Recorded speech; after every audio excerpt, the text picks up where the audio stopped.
Hey you guys, I'm back with another video. Um, First thing you may be wondering is where's my lanyard? I talk about having it with me all the time, and I don't have my lanyard today because it's summer. And I may or may not have mentioned this in other videos before. When summer hits, the schedule completely changes, and yeah, I can't promise myself that I can do all the things I would normally do pretty much any other time of year. So, I don't even recognize the existence of my lanyard on some days. Today is one of those. It is 104 degrees here at our property, and it's gonna get hotter because this is not the hottest part of the day yet. Um, I'm fairly certain it will probably get another 10 degrees hotter. So for my people speaking Fahrenheit, yeah, okay, 104 degrees. For people speaking Celsius, we're looking at about 39, 40 degrees, and it's gonna get hotter. So, really, when it starts getting that hot, doing stuff, no, just no. Uh, I uh, I wasn't born and raised in this ecosystem, so when it comes right down to it, I know that it's just not a good idea for me to try and achieve all those same things. So I run away from the heat because even with the air conditioner running, which we do actually have an air conditioner, even with the air conditioner running, it's still too hot to do anything. So it's getting that time of year where I don't even bother running the air conditioner, either the on-grid or off-grid version, which yes, we do have both. I just run away from it. I go to a cooler part of the property and hang out there, and just kind of wear wet clothes, which I don't know if you guys can see in the video or not, but there's like little wet patches on my shirt, and the back of my shirt is just completely soaked. I've got a fan, which for some reason the angle has changed on it, and it's blowing on me to help me stay cool. So I'm just gonna move the fan. Excuse me, guys.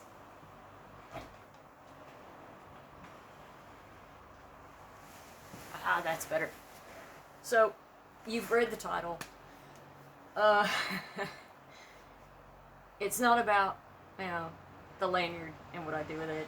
It's more about what people seem to think magically happens when you start doing journaling. And I got news for folks.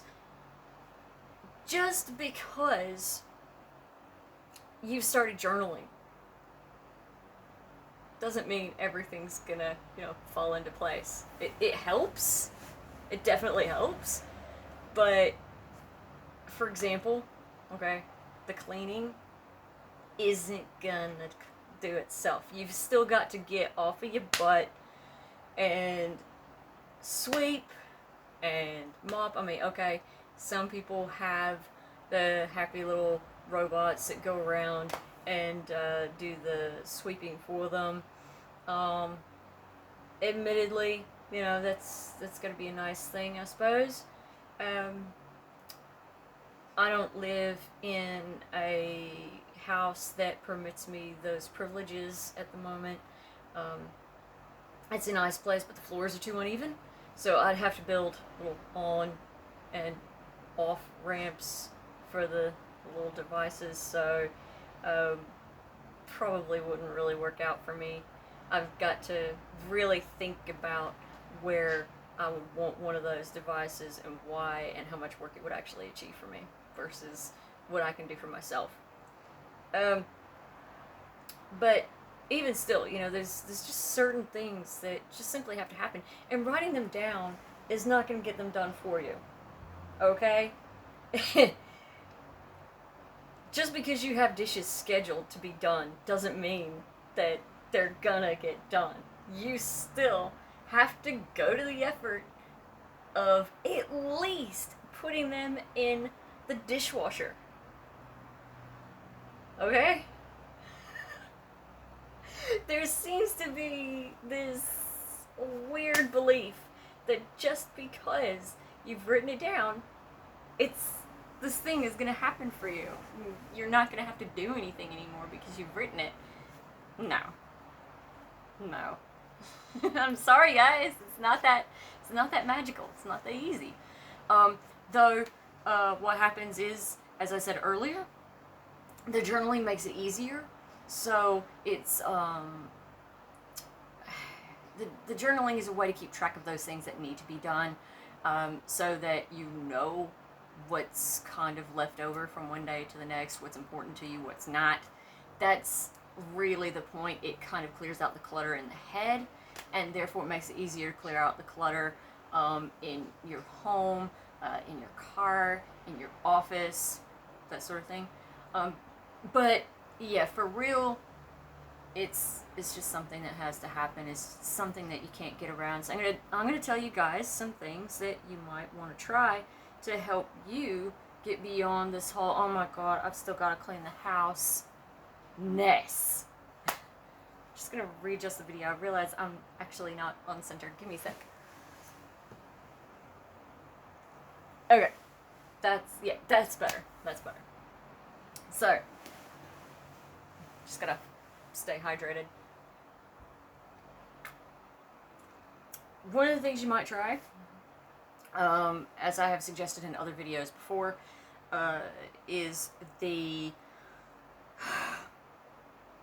2-minute rule. So, for example, you can't get into it.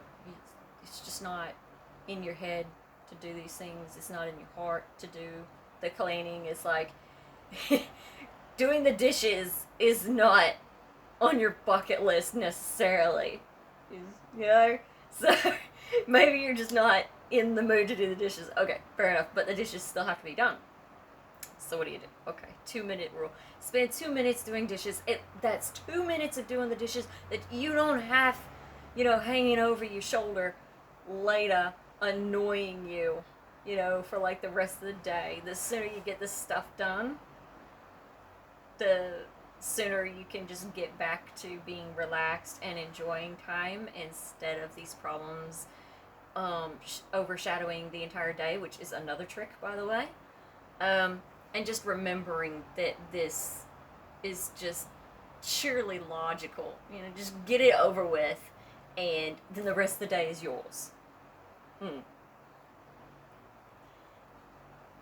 And so between the 2-minute rule and just get it out of the way so you can get it out of your head and get it over with so you can enjoy your time, that's 2 things. Something that I found, though, is there are a lot of things in my life that I can't just spend 2 minutes doing, because it takes about a minute, maybe in some cases 2 minutes, to actually prepare to do something.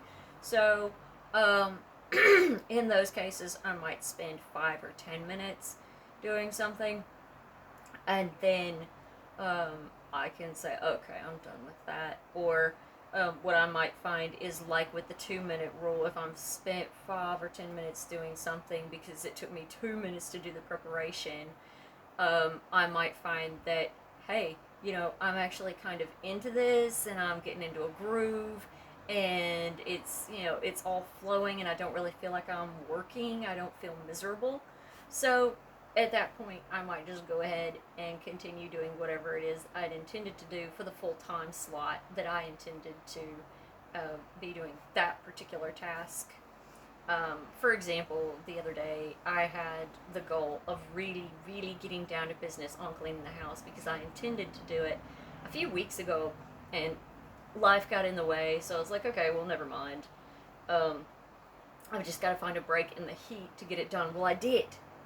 And so I put other things aside because the temperature broke and it was nice and cool, so I could do these things, and it worked out really well. And I had the energy and I felt like doing something, so I didn't have to apply the 2-minute rule, the 5-minute rule, or the 10-minute rule, any of those. It was just a case of, yeah, everything's right, so I'm just going to go ahead and do it. And you'll find that sometimes that happens as well. Yeah, those are some helpful tips.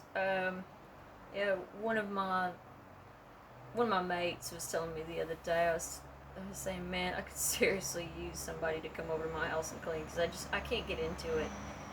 And he was saying, yeah, look, yes, I clean my house, you know, like about 10 minutes a day, every day. I do a little something, and it really just boils down to, you know, just getting it done, just breaking down and saying that you have to do these things, and you know, no one else can tell you, you know, what your priorities are, and no one else can tell you that, you know, you have to spend your time doing this and you have to spend your time doing that. It's just, you know, it's all about your own personal priorities. And if cleaning your house is not on your priority list, then yeah, okay, it's not going to get done. And I was having a bit of a laugh. I was thinking to myself, you know, surely to God, I can find 10 minutes every day to clean on my house. And admittedly, it is working. You know, usually I don't have a clean house. Okay, that's why I narrow down my video view. Okay, it's because normally I don't really have an awesomely clean house. And this space right here, by the way, you're probably wondering where I'm at. I'm actually in my house. This is my couch. Um, has like this weird sort of fruit shaped, um, vase shaped wicker couch that's a pagoda that I just kind of decided, hey, why not put that in the house? Because I'm a bit of a weirdo. Anyway, it's one of the little things that makes me feel opulent. You know, there's certain basic things that I might not have that other people think is like the greatest in the world, and how could I possibly live without it? For example, a dishwasher. I hate dishwashers. I can't stand them. They don't get my dishes clean enough for me. I don't like them. So I stopped using dishwashers. And yeah, instead of a dishwasher, I have this. You know, choices. Again, it's all about priorities. You know, what are your priorities? Um and you know, there's people who are doing the whole I'm gonna I wasn't gonna mention this, but I'm gonna go ahead and do it anyway. There's people doing the whole Konmari thing where, you know, they're getting rid of a lot of stuff in their lives that's taking up space, and that's cool if they want to do that, but I went to the effort of finding all the stuff that I have for a reason, and then not only finding it, but trying to make a way for me to have that as my own, whatever it is.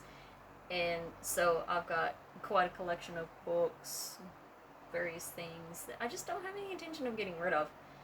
And I may or may not get around to reading them, but it's not whether I get around to reading them or not. It's whether a friend of mine gets around to reading them. It's, for me, being an author, I'm a bit like, oh my god, somebody went to the effort of writing that and someone's gonna throw it away. No! So I have a bit of a panic when I see literature getting ditched. So, yeah. um, I have a wide collection of books, mostly because of that, and people are just getting rid of written literature left, right, and center. But anyway, um,